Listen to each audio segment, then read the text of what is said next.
गुरुजी, आप गुरु दक्षिणा के रूप में मुझसे क्या चाहते हैं? तुम्हारा अंगूठा बालक। आइए जानते हैं एकलव्य की कहानी। महाभारत के अनुसार एकलव्य धनुर्विद्या सीखना चाहता था। इसीलिए एक दिन वह द्रोणाचार्य के पास गया, जो कौरव और पांडवों के गुरु थे। एकलव्य उनके पास बहुत निष्ठा और विश्वास लेकर जाता है, लेकिन द्रोणाचार्य एकलव्य को अपना शिष्य स्वीकार करने से मना कर देते हैं। लेकिन एकलव्य भी ठान लेता है कि वह धनुर्विद्या द्रोणाचार्य से ही सीखेगा। इसलिए वह एक वन में आश्रम बनाकर रहने लगता है और वहीं पर पेड़ के नीचे गुरु द्रोणाचार्य की प्रतिमा को स्थापित करके उन्हीं के सामने रोजाना धनुर्विद्या का अभ्यास करता है। लगातार अभ्यास करने से एकलव्य धनुर्विद्या सीख जाता है। एक दिन पांडव और कौरव गुरु द्रोण के साथ शिकार के लिए वन में जाते हैं। तब राजकुमारों का कुत्ता एकलव्य के आश्रम में जा पहुंचा और भौंकने लगा। कुत्ते के भौंकने से एकलव्य को अभ्यास करने में परेशानी हो रही थी। तब उसने बाणों से कुत्ते का मुंह बंद कर दिया, लेकिन एकलव्य ने इतनी कुशलता से बाण चलाए थे कि कुत्ते को बाणों से किसी प्रकार की चोट नहीं लगी। जब गुरु द्रोण ने यह देखा तो वे धनुर्विद्या का ये कौशल देखकर दंग रह गए।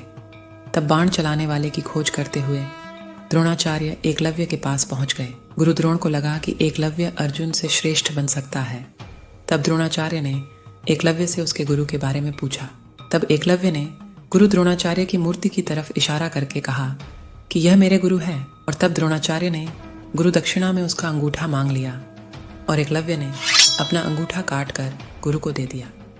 अंगूठे के बिना भी एकलव्य धनुर्विद्या में दक्ष हो गया था। ऐसा माना जाता है कि भील जाति का होने के कारण द्रोणाचार्य ने एकलव्य को धनुर्विद्या नहीं सिखाई थी, लेकिन ऐसा नहीं है। कहा जाता है कि एकलव्य हिरण्यधनु नामक निषाद का पुत्र था। उसके पिता श्रृंगवेर राज्य के राजा थे। उनकी मृत्यु के बाद एकलव्य राजा बना और उसने निषाद भीलों की सेना बनाई और अपने राज्य का विस्तार किया। एकलव्य श्री कृष्ण को शत्रु मानने वाले जरासंध के साथ मिल गया था। जरासंध की सेना की तरफ से उसने मथुरा पर आक्रमण भी किया था। एकलव्य ने यादव सेना के अधिकतर योद्धाओं को मार दिया था। श्री कृष्ण जानते थे कि अगर एकलव्य को नहीं मारा गया तो महाभारत युद्ध में वह कौरवों की ओर से लड़ेगा, जिससे पांडवों की परेशानियां बढ़ सकती है। और इसके बाद श्री कृष्ण और एकलव्य के बीच युद्ध हुआ, जिसमें एकलव्य मारा गया। एकलव्य के बाद उसका पुत्र केतुमान राजा बना। महाभारत युद्ध में केतुमान कौरवों की सेना की ओर से पांडवों से लड़ता और उसका वध भीम ने किया था। ऐसे ही और भी जानकारियों के लिए हमारे चैनल को सब्सक्राइब करें।